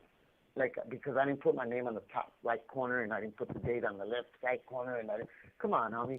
But as far as doing the homework, I did the homework. I read the book, I read the questions, and I answered it. So all that was done, but they will send it back. So that would get me mad. Like, come on, man. I wrote it in red, like in a red pen, and I highlighted it. Hey, Javi, Yeah. Did you tell them that you have ADD? Yeah, hey, you know what? Look at, so I'm on the list. Look at, California State prisons, they don't like to test for fucking learning disabilities. I guess it's expensive or whatever. So they finally just barely approved through medical where I'm on the list where they're gonna check, because it's not giving me a fair chance at board, because the board. You know how much writing, how much work they expect you to do. I mean, they want you to write a letter on your insight. They want you to write on remorse letter. They want you to write parole plans. They want you to write all kinds of stuff, man. And I struggle with everything that they want me to do. I struggle with it, and I'm being straight up. They try to educate me for 30 years. I still ain't graduated. Come on, 30 years in school and I can't graduate. What does that tell them? And so, that I'm pleading my case like that. I'm telling them, like, that's not fair. One of my last boards, they told me that one of the commissioners told me, hey, Mr. YANEZ, we already gave up on you trying to get your GED, so we're not going to hold you back because of your GED alone. Or, if you don't finish school, we're okay with it. Just will mess me up with the damn cell phone, and fuck, you don't know how much I regret it.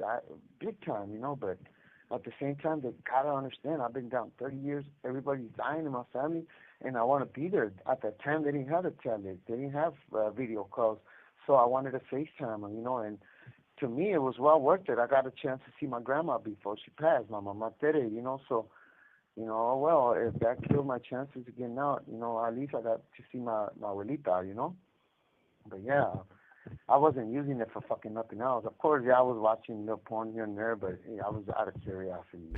Pornhub.com. Yeah, I was Pornhubbing. I was in shock. I was like a little ass kid that just discovered porn. You can only imagine. I ain't had no coochie in 30 years, so I am looking like, oh, what the fuck? That's just crazy. And it's out like that for free. I'm like, no way. Like, what am I missing out on out there? Hey, but hey, Javier. I only dabbled. I didn't. I didn't overindulge. Yeah. Hey, so we're gonna go ahead and move over because last time we stayed on the topic a little bit too long when it came to Pornhub.com. But on the real though, yeah. Hey, we need to simmer down a little bit. Hey, but you know what? It's real. It's a real thing. A lot of us have been in here for 30 years. It's fucked up because we're put on this earth. God put us in this earth to be able to procreate. And then this guy, when you get busted and you come to prison, they take that from you. It's fucked up. And like, what the fuck? That's not cool. It's a torture. But yeah, man. For sure, it's one of the big thing that that I regret. Like, fuck, that's fucked up. Luckily for the ones that get married and they get to do the family visits and all that. But unfortunately, I'm not married. I don't have it good like that. But yeah. Hey. We'll move on from that. Don't even trip us. They might have you in prison, but they can't control your dreams. So hopefully you're handling in your dreams. Hey, you know what? Yeah, that they can, homeboy. La Manuela. Yeah, homie. It's fucked up, huh? Like, you know what? A lot of, believe it or not, like a lot of psychologists and doctors, they know that that's not good. That's not a good thing, man, because, but just up until recently, they allowed you to get now you can have you don't got to be married. Lifers can get family visits now, and you can have a domestic partner. And you could go out to visit. You could go out to a family visit every 3 months. That shit's fucking cool. I just gotta find that partner, you know. I gotta put my name. Hey, I gotta. Esta llamada y su número de teléfono será controlada y grabada. I've never done that pen pal site bullshit. They how they put the name on the pen pal site, and that's how a lot of dudes they find a girlfriend and shit. But yeah, man, moving on from that, back at the Kern Valley State Prison. Yeah, homie, that prison right there left a mark, homie. It was vicious, man. I never seen shit like that ever in my life, you know. Oh, well, look, okay, so I'm there. Okay, so I'm gonna go from there. I'm gonna go to Tehachapi. So I'm there in that prison, and it's just violence, lockdown. We're getting programmed, maybe. You know, sometimes we'll go on a 2 or 3 month lockdown, and it was nothing but lockdown searches. So they were searching. I mean, I ain't never been in a prison where they searched so damn much, you know. And even if you didn't have nothing to do with the shit that was happening, they were going and tearing up your house. So it was ugly. But so I finally got a transfer, and I got a transfer to Tehachapi. And fuck, that prison was cool, man. They used to snow. And it's out there like in the mountains, and fucking you see fucking the mountains up there, and you see deer, you see fucking coyotes, you see fucking all kinds of fucking wildlife because it's up there, you know. So I drive up to Tehachapi. They had just turned it into a regular yard. It used to be Tehachapi used to be all shoe. The A yard and B yard, it was all shoe. You go into the yard, and it was cages forever, like dog cages, honey, just cages, you know, with chain link fence, and everybody's working on the little tiny. So the yard time was in a tiny little cell. So you go from one cell into a cell outside, but it's like it's all fucking chain link fence, like real hard wire, and you work out in that little. So it was boring. Like, who the fuck wants to go to the yard to work, especially if it's cold, you know. So when it was cold, I was staying. I never did that, you know, morning cold yard for what? I would just work out in the house, you know, unless it was sunny and it was nice. Yeah, it was cool. But yeah, they had just closed it down, and they made it into a regular yard, and I got okie doke. They told me I was going into, I was getting a transfer to a 270, which is more privileges, and they told me I was going to Fat S. So, man, I was happy. I was all right, cool. Finally, I get a 270 transfer, more privileges. Hopefully, I can get some more programs for board, and you know, I'm in a good path. I'm in a, you know, of righteousness. I'm doing good. I'm trying to get out. I'm trying to not just so I could get a date at board, man. Just so I could better my life, man. I'm getting old, you know, and I know I'm getting the older you get, the closer you get to dying, right? So. Like, and I mind God, I believe in God, so I don't want to burn in hell, you know. So I'm trying to make all my wrongs. I'm trying to do good now. I'm trying to make it right, and you know, I'm on that path. And so they send me to the worst prison they could have sent me to, in fucking Tehachapi. So when I get on the bus, instead of my box, my property, because when you get on the bus, you see your boxes right there. They're lined up. They're getting ready to put them in a prison bus. And I see my box, and I see my name, and it says CCI. And I asked somebody, what the fuck is CCI? Because mine was supposed to say SAT-F.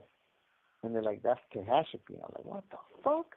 So I'm going from one 180 to another 180. Well, so what kind of transfer is this? That was a job security transfer for the cops that used to work in the SHU in Tehachapi. They didn't want to lose their job, so they needed to fill up that prison as soon as possible with more inmates, because they had just closed down as a shoe yard. It's now a regular yard. There's a regular fucking SNY yard, no, a non-active yard. And so yeah, I drove up, and you know, I ran into a couple of dudes that I know. I moved there with a homie, sniper from Orange County. That fool was amazing. He was a good SLE. That dude, he was real fucking. He was a generous dude. He wasn't. A lot of times you worry about how your cellie is gonna be. You know, a lot of dudes are fucking straight tightwads. Like, they don't like to share none of their food. You know, what's theirs is theirs. And then when you get your shit, they want you to share it with them. So that's always been an issue in prison. You know, some dudes are like, what's mine is mine, and what's yours is mine. I'm like, nah, it's supposed to be half and half. That's the way I operate with a cellie. Like, when I got a cellie, half of my shit, when I get a package, I give him half my shit. When he gets a package, he gives me half his shit. And everything is good all the time. But then you run into some that are not like that. But luckily, I ran into him, so I settled up with him. And fucking everything's cool, man. Everything. Oh, you know what? This is before I even fucking cut the single self status. So yeah, this is one of the times that I left to Hashpee and came back to Kern Valley because I still hadn't got my single self status. I got my single self status in 2018. I went to Hashpee in 2017, the beginning of 2017. I was only there for like 9 months.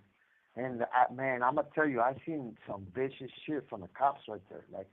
Like these cops were fucking, like the devil was in these fucking cops, man. They were going inside cells and beating people up. They were beating people up while they were handcuffed, and man, a lot of this shit made national news. There was officers killing officers. One of the officers caught his wife at a motel with another officer, and that dude went into the motel and fucking caught him and fucking killed him. And it's crazy because that bitch kept her job. She was a sergeant or something, and the whole yard knew about it. Like the whole yard knew that this hyena was a little slut and fucking.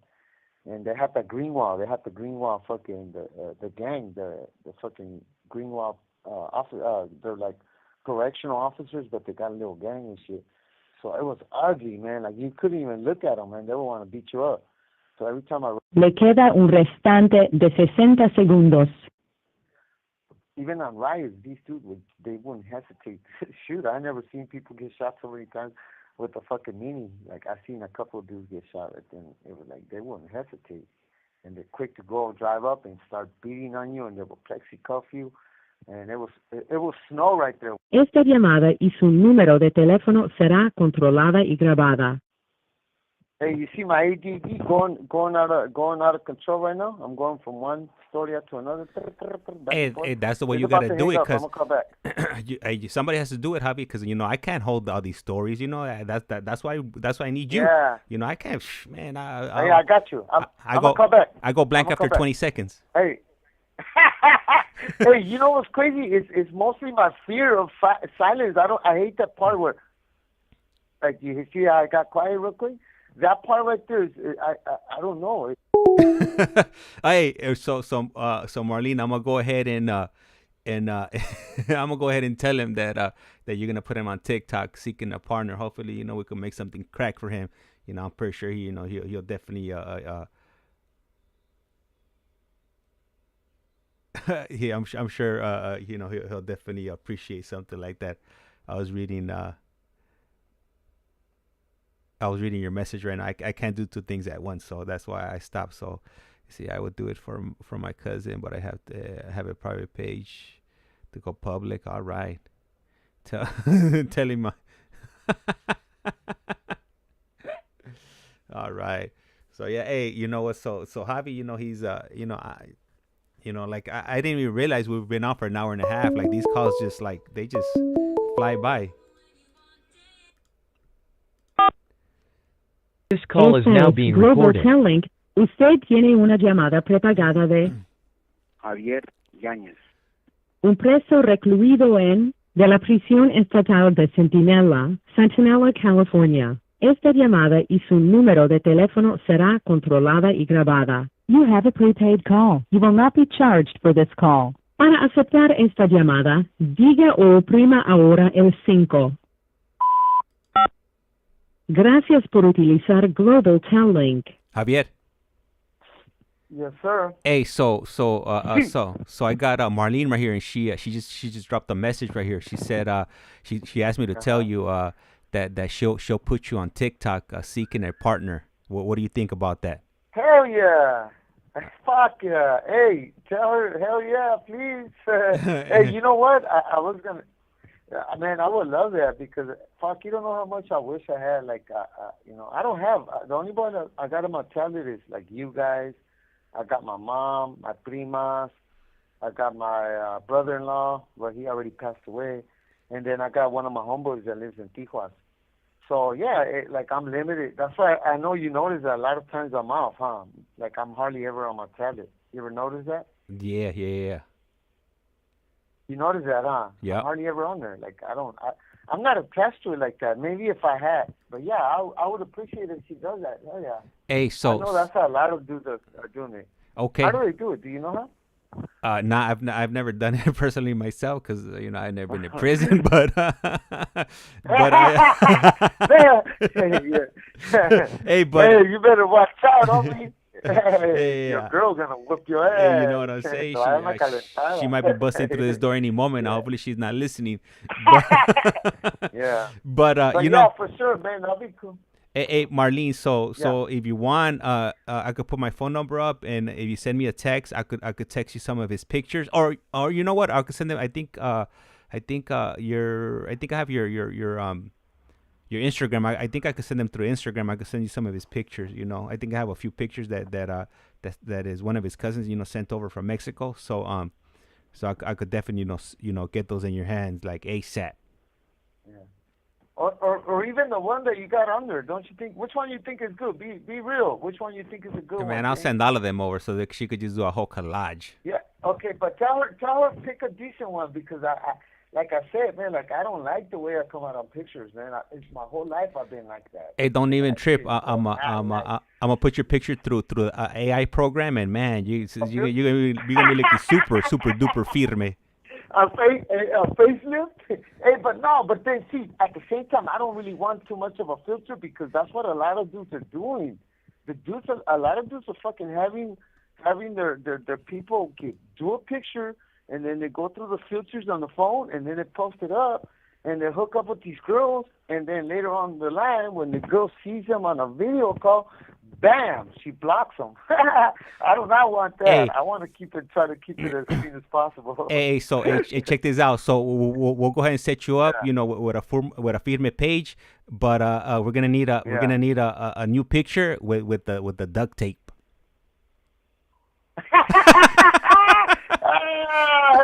Hey, you know what? Hey, look, my jefita. Hey, so I used to play with my mom a lot. Me and my mom are super close, and I used to tell my mom. Cause my mom, when you say stuff, I didn't know this would hurt my mom. Like I would say, "Hey, mom, why is it all my brothers are, pretty handsome, and I think I'm the ugliest one?" I didn't know that was hurting my mom's feelings, because I came out of my mom. So you don't never want to say shit like that, man. Moms, they hurt. They're not gonna tell you nothing, but I can see it. They hurt, And at one time I told her, like, hey, Mom, I'm sorry, I was a dumb kid when I was telling you shit like that, but I think you're beautiful, especially people telling me I look like my mom. I'm like, what the hell? I should never been telling her that.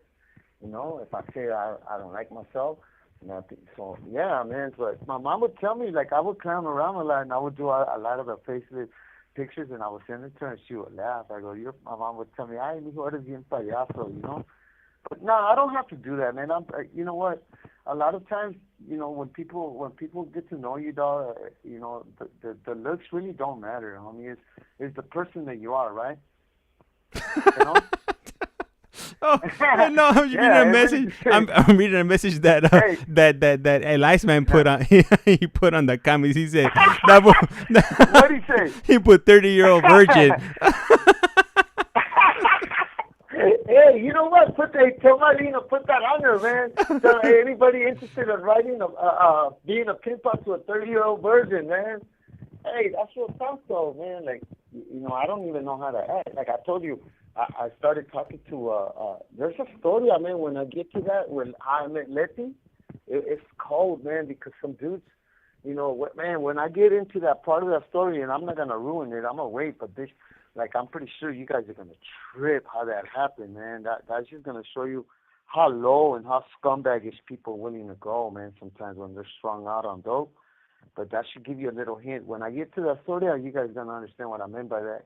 But, yeah, the way I met her, it was something, man, because I didn't want to show her a picture, and she would tell me, why? And I would tell her, I don't like photos. I don't never, if I don't have to take a picture and we could just talk, I'm happy with that. And she's like, yeah, but I want to put a face to your voice. So yeah, I finally did. Esta llamada y su número de teléfono será controlada y grabada. When I did it, she goes, it's crazy, Javi, because when I picture you, exactly how I got the picture. And that tripped me out. I go, what the fuck? Are you serious? She goes, yeah, I picture you like the way you look, the way you act, the way you are, it matches your face. Or it tripped me out. I was like, man, thank you. I appreciate that.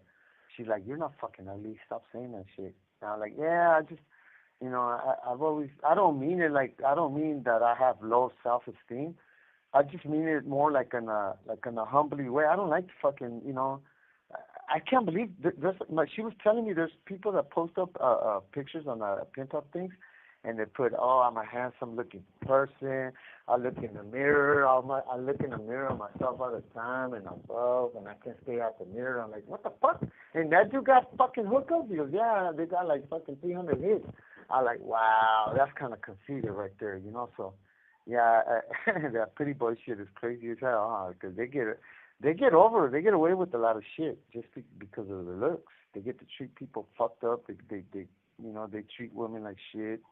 But it's a sad, it's real shit that happens in life, But nah, she kind of made me feel good about myself. She's got a husband. She's cool. She's actually a highway patrol. I don't know if I ever told you that. Did I ever told you that? Nah. Oh no, yeah, you told me that she was like in the process of getting. Yeah, she already got her. She already went through the academy. And she just got to pick what beach she's gonna work. She can't work in her own county. She's got to either go to LA or San Diego. But I don't know when she starts. But she's already righteously already passed the academy and everything. So she's gonna do it. So man, kudos for her, man. She's a good person. But she's got a husband and she's talking to somebody in prison and she don't hide it. She's like, so what? You're my friend. But no, it's cool. Hey, Javier. I would appreciate that. Amy's asking, were you in Kern in 2008? Yes. You were? Okay, yeah. Javier was in. He was in Kern Valley in 2008.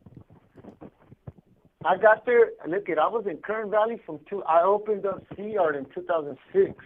That was a brand new prison. They still had brand new cement. They still had that little dust on the cement. It smelled like fresh cement. So yeah, I opened up 2006 in C-Yard in Kern. All the way, and I was there all the way into 2000. Last year, 2023. I got here. I think I got here on the 8th of January. So I've almost been here. Yeah, I was there for a long ass time. That's a chick. Why? I wonder why she asked that, huh? She's probably gonna ask me if I knew somebody there. Probably. And I'm pretty sure I did. Maybe you know everybody. Yeah, man, Hey, you know what's crazy? And especially let me tell you the number reason why. Because I fix everything. I fix everything. You know who was just at my house? El presidente. Silent? Oh. No. Oh, yeah, him too. Hey, him too. And he told me to tell you, that he gives you his palabra that he starts to his workout tomorrow. Oh, I told him, I told him, the homie said you've been slacking off ever since you came on this side. And he's like, what? I go, yeah. He goes, I'm going to start tomorrow. I go, you better, motherfucker, you better. So, yeah, he's starting tomorrow. And so, no, Silas was here like 3 days ago with his watch, right? He's good, too, man. I'm going to put him after. He's like, hey, Javi, I heard you're real good on everything. Like, hey, I can't get my battery on my watch. I can't open the back of my watch. I can't get... So I'm like, give me the watch, so I'll open it for you. And I got his watch, right? But I knew there's another catch to it because Esta llamada y su número de teléfono será controlada y grabada. So I'll make this real quick. So he's standing there and he's looking at me. So I don't like people looking at me when I'm working because I get nervous, right? So he said, fuck it. So he stood there and I opened the watch. And then I was about to hand it to him. He's like, hey, can you put the battery in it for me? I'm like, bring the battery. So I'm putting the battery, and the battery don't want to stay on there. It keeps popping out. And I looked at him. I go, come on, man, you knew that was going to happen. He smiled at me. He goes, yeah, that's why I couldn't do it. I go, you should tell me that from the gate. And then I would have told you I'd do it some other time because I was busy. But nah, I did it for him. Because I don't like it when they do that to me, dog. Because then I'm already, the watch is already open. He's already at the door, and then I'm gonna feel bad if I tell him no. You know what I'm saying? So people got the little ways, the little mañas. And then after I was finished, I couldn't even charge him because he's like, "Hey, how much do I owe you?" And I'm looking at him. I'm like, man, well, because I know him from another prison. I remember I told you we were in the same fucking yard, same fucking building, back like 20 years ago. So yeah, I couldn't even charge him. I mean, so I said, nah, go ahead. But it was funny though. It was like, you fucker, because I was writing a letter. I was doing something. Hey, No, I was writing the lyrics to a song. But yeah. hey. So What's up? Amy's asking. She's asking. Did he by any chance know rescue Ricky or rescue Rick, the bird whisperer? Oh my God, I think so. Was his middle name James? Because hey, remember I told you I had a bird in Tehachapi. Oh, I don't know if I even got to that Nah. You story. didn't tell me. You didn't tell me. Hey, oh, this one right here is gonna fucking melt. Like people that are animal lovers are gonna melt their hearts. And I used to get that little bird, and I used to try to get it to like make any kind of twerping to my little nieces. They love that little bird. They used to cruise with me on my shoulder everywhere I went. I was a porter right there, and I used to have to do the phone list. So I would do like little paddings on my shirt because they shit on your shirt.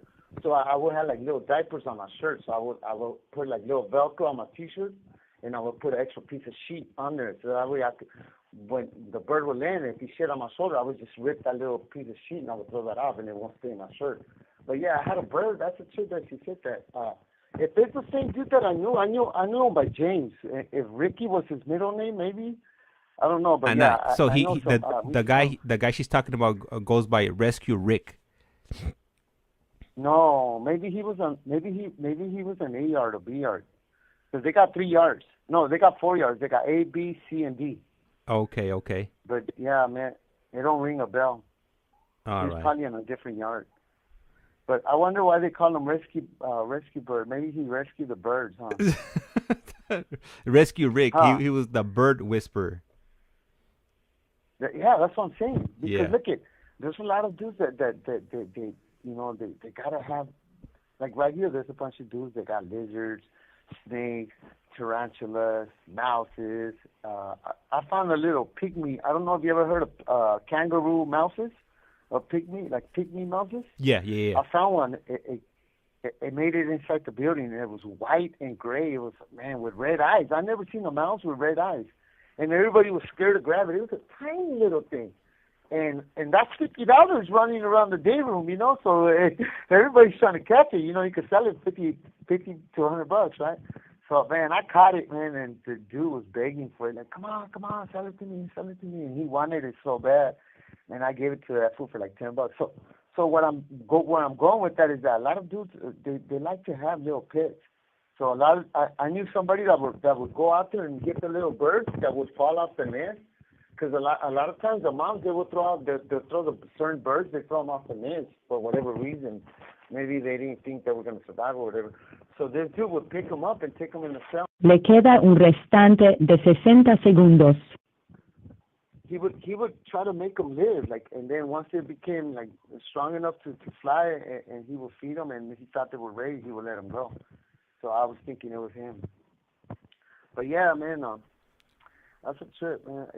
It's hard to put in words how a lot of people are dying for some kind of affection for even a little pet. I see dudes talk to the little lizards. They walk around with the lizard on their it's on their fucking right there on their shirt, and they're petting it, talking to it, and you're like, what the fuck, But that's what it does, man. At prison, we're lonely people, and we're dying for some kind of affection, so a lot of us, we want little pets, and we're not allowed to have them. I seen a sergeant fucking throw away somebody's lizards, man, and all he did, like the dude. Man, so yeah, this is the first time I hear about the kangaroo mouse and the lizards.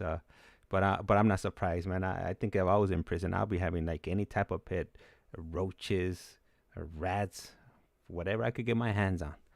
Anyhow, so so Marlene, I was checking my Instagram, and I don't have you on Instagram, but I do have you on TikTok, and I was checking. You know what? To be honest with you, I've never messaged anybody on TikTok or Instagram. I'm totally new when it comes to having social media accounts, so I'm not well versed when it comes to that. And I was trying to check if I could send some pictures of Javier via TikTok, but I couldn't figure it out how to send a picture. Because I do have quite a few pictures that his cousin sent over that I haven't put up on the stream yet, and I could go ahead and provide you with those pictures if you would like. I think, if I'm not mistaken, I could send those through Instagram. And I know you did mention that you have Instagram. So if you message me, then I could go ahead and send it to you. If not, then I could post up the phone number that I'm using for this line. Whatever you're comfortable with. This call is now being Este recorded. es Global Telling. Usted tiene una llamada prepagada de Javier Yáñez. un preso recluido de la prisión estatal de Centinela, California. Esta llamada y su número de teléfono será controlada y grabada. You have a prepaid call. You will not be charged for this call. Para aceptar esta llamada, diga o oprima ahora el 5. Gracias por utilizar Global Tel-Link. Hello, Javier. Nope. Yes, sir. All right. So for tonight, after this call ends, this will be the last one, because we're Yes, about to sir. be hitting that 2-hour mark. I was about to tell you that, too. I was Yeah. about to tell you, like, damn, I didn't realize. It's fucking been 2 hours, Jaime. Can you believe this shit? Yeah, you've been free as a bird. 2 fucking hours. How does this happen? Like, it doesn't feel like it. Right? Hey, it doesn't, be honest, does it feel like it? It Nah. doesn't, It flies by. It flies by. So what I'm doing is I'm putting the phone number up on the chat, just in case it's, somebody wants, to tap in. If they have any questions, they're more than welcome, to call in. But Amy did put some more comments about Rescue Rick. And she writes, I don't know. I don't know. He was moved in 2010 to Donovan, and then to Salinas, then back to Corcoran. And she also mentioned that he had long hair. If that job. Oh, your memory. yes. He's native. I think I know who he is. He's a Native American. He's an Indio. Oh, okay. Yeah. Okay. And you know what? I think we got the right person. And yeah, and this dude, you go to his house, homie, and he had plants. His house, his cell was so neat. Like, he used to hook up his cell, and he had little birds that he was like trying to birds that were hurt, that had like broken wings and stuff like that. And man, yeah, I mean, I'm pretty sure. Yeah, I think we do got the right guy. Well, he used to have a nickname. They used to call him Little Man. But yeah, his real name is Ricky. Yeah, okay. And he's back in. Yeah, this guy. Yeah, man, I'm glad she said that. Yeah, that's him. He's got long hair. He's a native from I forgot what tribe. But yeah, I'm pretty sure that's him. But ain't that something though, homie? Like a lot of people have good in them still. Like, prison. The word prison, scares a lot of people. They're like, oh, a bunch of killers, a bunch of cold-hearted people that don't care. But it takes you to live here. Like me, I've been living in prison 30 years, and I could tell you, there's a lot of good people in prison, homie. I'm being fair. Like, there's a lot of good people, and I've written letters to the warden and I don't tell the inmates, but I've written letters to the warden for other inmates that I believe, I would write them a letter and tell the warden, like, I don't believe this dude is naturally, violent, and I believe he's not a bad person. I honestly believe he's innocent. So please try to look into his case, because there's a lot of dudes that, like, for instance, like my case, that were in here because they didn't want to tell on nobody and they didn't want to get nobody hurt, and they were worried about something happening to their family, so they just suck it up. They took the time and did the time and for the sake of their family not being hurt and nothing happening to them. And there's a lot of us in here like that. And I can say that because I've been in here. If somebody that's been in here a year or 2 years, they can't tell you that because it takes 30 years to see this. And, there's a lot of humble, innocent people in here that is sad, bro. Like, the state of California gets it wrong so many times. Look how many times they exonerated people after 20, 30 years. It happens all the time. So California needs to take a good look into the judicial system and redo a bunch of cases, a bunch of trials that were, people were railroaded. I mean, it's ugly. Fucking ugly. Yeah. Imagine that, man. So Amy also put that his hair was so long that he used to put 13 rubber bands in his hair, to keep it together. Yeah, I think it's him. Yeah, I'm pretty sure it's him, man. I'm pretty sure it's him, man. 'Cause he's real. He was hella cool, dog. It has to be him because he's the only one that I know, and that's why they call him the bird whisperer, because he always had a bird. If I'm correct, and I'm pretty sure if that's what it is, that's got to be him.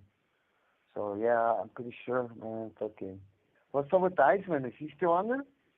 Yeah, yeah. As a matter of fact, he just put He he just asked a question. He's asking Amy if Rescue Rick is Native American. Yeah, I think he is. Well, hopefully, if she could tell us that, and I could tell you it's him, because the one that I knew, he was a Native American. He looks white though. He's so light skinned that you will see him and you think he's just white, but no, he's actually. There's a lot of white Indians, a lot of, especially up there from Humboldt County and Eureka, they got the Yuroks and the Weots, and all them fools are. Esta llamada y su número de teléfono será controlada y grabada. But yeah, man, fucking, what a life, dog. Like, I think about my time in here, and I think about, like, why, you know, and it all goes down to me not listening to my parents, you know. They told me, hey, them dudes that you're kicking it with, they're not good for you. Those are not good friends. My dad and mom would tell me. My mom, my dad, especially my dad, that fool would get crazy with my homeboy. He'd tell me, hey, get the fuck out of here. I don't want you in my house. And like, damn, I would just feel uncomfortable because my dad just fucking dissed this fool, you know? And I know what this fool's capable of, and I want to tell my dad, like, hey, Dad, don't talk to him like that, you know? And they were right. They were fucking 100% right. These dudes fucking, at the end, they ended up fucking, they let me down and they left me hanging, and fucking I ended up doing all this fucking time. I'm doing somebody else's time. So, yeah, like, people that don't know the story from the beginning, you know, that's pretty much that's my situation right there. I mean, listen, I wanted to put rims on my lowrider. Remember, Jaime? I couldn't wait to get paid, and I had a job. And the sounds. I had a fucking job, man. Yeah, and I wanted the Sistema, I wanted the Dayton's, and I wanted my hydraulics, and I couldn't wait for the fucking paycheck. So let me go how I could do this. So I started selling drugs, and I got addicted to the fast money, and I never fucking even got to building my fucking lowrider. Next thing you know, I was on the run. I was wanted for fucking murders and shit that, like, I had nothing to do with most of them, you know, like. I knew about one, you know, but yeah, so yeah, a lot of us get caught up in the whole fucking, you know, wanting to have shit. You know, you see your homeboys have shit, and you're like looking at yourself, and you don't have shit, so you want to be one of the haves, not the have-nots. And a lot of times that's what we do. You know, if you're not out there stealing shit to make money, you're out there selling shit to make money. And so, you know, majority of the people that end up in prison, you know, they catch life sentences, is because that's what happened. That was pretty much the situation. We got tired of being poor. We didn't want to be poor. We wanted to have stuff. We wanted to be high rolling, whatever you want to call it. And, you know, there's a high price to pay, and that's your freedom. So when you weigh it all out at the end, it was never worth it. You know, because now, what do I have? You know, a lot of times I don't even feel like telling people in here what I'm busted for and what I did. They wouldn't believe it anyways, you know. Like, I had, you know, I was able to I lived lavish out there for whatever time I was slinging dope. I had everything. It was lovely. But then on the flip side of that, I lost my whole life, my whole youth here. You know, I could have made a family. I could have had a house by now. I could have, you know, had more kids. So who knows what's to come for me. If they don't let me out this time around, you know, that's me having to fucking go through a lot of shit all over again. And believe me, I go through shit all the time, man. Not too long ago, like 2 or 3 days ago, you know, I ran out of coffee. And I was telling a homie, and I always look out for everybody right here. Every time I get shit, I go around, I give everybody shit. So there was one certain individual that comes and hits me up for coffee all the time.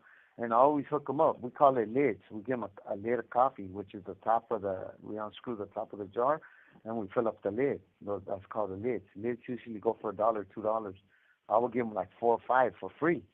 So I ran out of coffee. I wasn't paying attention to how much coffee I had left, and I woke up one morning. I was like, oh, shit. So I sent him a word. I sent him a kite. I go, hey, homie, I heard you just got a jar of coffee. Let me have a little bit of coffee. And that fool fucking didn't. He said he couldn't do it. And I flipped on him. I said, what the fuck? He came to my door, and I fucking flashed on him. I go, get the fuck out of here, you fucking... I called him every fucking word in the game, to where it was fighting words. And I checked myself right away, because here I am trying to do good, and I'm trying to be nonviolent. But I just couldn't believe how scumbaggish this dude was, So he was getting all kinds of shit from me, and I never asked him for nothing. And I asked him for one fucking spoon of coffee, and he pulled tight on me, and I went off on this dude. So I go through shit every day, man. It's not always a peaceful day for me, I get tested all the time, and I gotta fucking... The way I cope with that is I just stayed in my house, and I worked out, and I'll get over it, and I'll be able to talk to him again, and I'll be able to tell him, hey, homie, I don't appreciate you being like that, I'm good to you. You come to my house every fucking time, and I give you soups, and I hate throwing it in your face, but I have to, because I asked you for one fucking thing. I never asked you for shit, and you told me you couldn't do it because you're running low. You just got a fucking jar. And he looked at me like, how do you know? People tell each other everything here. So one of the homies gave him up. He goes, hey, fool, I just gave that fool a whole 16-ounce jar. I'm like, what a fucking tightwad. So that even made me more mad. So I told him, hey, motherfucker, I know about the jar you just got 2 days ago. And he looked at me hella shocked, like, oh, shit. And I go, yeah, I busted, fool. You're a tightwad. Get out of here. Don't ask me for shit ever again. And I'm talking to some dude that's, he's a vicious, he's a straight killer. He's like, in his days, he was vicious, And now he's a fucking piece of shit to everybody. He's scumbagish. He's a fucking tightwad. He's fucking greedy. And I didn't know he was like that. So now that I had this little incident happen, everybody's telling me, you didn't know about him? I'm like, nah, I like to give everybody the benefit of the doubt. I wish somebody would have told me though, so that way I knew what I was going to expect from him. But nah, so yeah, I just went through that, and I went through that these last 2 days. But yeah, it's almost that time, huh? Yeah. What you gonna do right now? Hey, You're gonna fucking shower and go to sleep? So Marlene, I gotta do that. But Marlene just sent me a message, and she asked me what kind of song do you want her to put on that TikTok reel or video she's gonna make. Oh hell yeah! Hey, fuck! You know what, man? Hey, can I text it to you? Can I text it to you and you give it to her? Yeah. 'Cause I got a few in here. I gotta pick a good one. So I'll text it to you and I'll tell you by who. I think it's... Esta llamada y su número de teléfono será controlada y grabada. Hey, there's one that sounds kind of desperately, yo. It sounds kind of like... There's one by fucking Nate Dogg called Don't Wanna Hurt No More. But that sounds like you fucking begging, huh? Hey, every time I hear that song, though, it's got such a tight-ass lyrics because it's talking about the struggle, it's talking about how there's always a jail cell open for people out there in the streets that are fucking up. Oh, hey. End up in prison. Hey, and she also wants to know, what are your stats? Interests? Do you like long walks on the beach? Do you like to do picnics on the? What do you like? So send me your interests or whatever, and. I'll text. Hey, Dave, but don't leave me hanging, my boy. Don't forget. So I'll text it to you. That way she can post me up, all right? No, I'll text you all that. Hey, you already know, Javier. I don't. I'm gonna say I'm gonna do something. I'm gonna do it. And I'll make sure you know. I know. I got you. That's just who. Yeah, but then just know I don't mean no bad by that. I've just been let down so much in my whole fucking life that a lot of times I don't even, like when people ask me for, if they want me to do something, a lot of times I say no because I fear the letdown, So yeah, I'm not saying that in a bad way. I'm saying that that's just the way I am. Like I always say, hey man, but if you're gonna do it, do it. So yeah. Hey, Javier. I'm the homie that says if I'm gonna send you some magazines, you're really gonna get some magazines in the mail. If I tell you I'm gonna order you some chili lime, you got some chili lime coming your way. Or if I tell you got a Snickers bars coming, I might have the presidente drop it off on your bed. But proceed with caution. No, I know what you want. I know what you want to say for that, homie. That's not gonna happen. Hey, but Tripod, hey, So after it's done right here, how about if you let me finish? Let me call you like on a 5-minute private call after this right here. Yeah. So I could tell you a couple of things. Le queda un restante de 60 segundos. So I could tell you about what Letty's gonna send you. Remember, I told you she was gonna send you a couple screenshots. Yeah. So more than likely, you know the process of how the write-ups go, and so I think that would help a lot on your class. Whenever people ask about how it works and all that, you already got it down pat. So it would help you explain stuff. But hey, sure, so you would that would help you a lot. So I know we're with down. That said, yeah. We're down. Let's send props to I don't know what happened to Richard, if he's not allowed, if he didn't pop up today, but to everybody, all the regulars and fucking to what is it, Fischler, SoCal, to Iceman, Manny C, Angel, Marlene, Biddy K from London. I don't know. She never logged up. She didn't show up, huh? But if I'm missing anybody, man, I apologize. All right. So the call, that's it. It's over. It's over for the night. Hey, but I want to go ahead and send a special thank you to all of you guys. Starting off with ICEMAN, Marlene, Amy, one of our newest participants in the chat. Who else do we have? It was just the three of you guys mostly that were keeping the chat alive. Really appreciate it. Earlier on the stream we had Mad Max 408, and we also had M Star Media. Can't forget about them. We also had Vince Moreno tapping in. I really appreciate it. And you guys are definitely helping out with the YouTube algorithm. It's helping us get out there, and I think we should be hitting about 800 subscribers really soon. So really excited on that. So I can't wait till we hit that 1,000 subscriber mark. I don't even know what kind of celebration I should do. But we'll definitely be doing something, and acknowledging all you guys would be the first thing I'll be doing. And with that, I'm gonna go ahead and cut the stream. But always remember, life's like a candle. Once you blow it, it's lights out. And with that being said, I'm about to cut the stream. You guys go ahead and have a good night.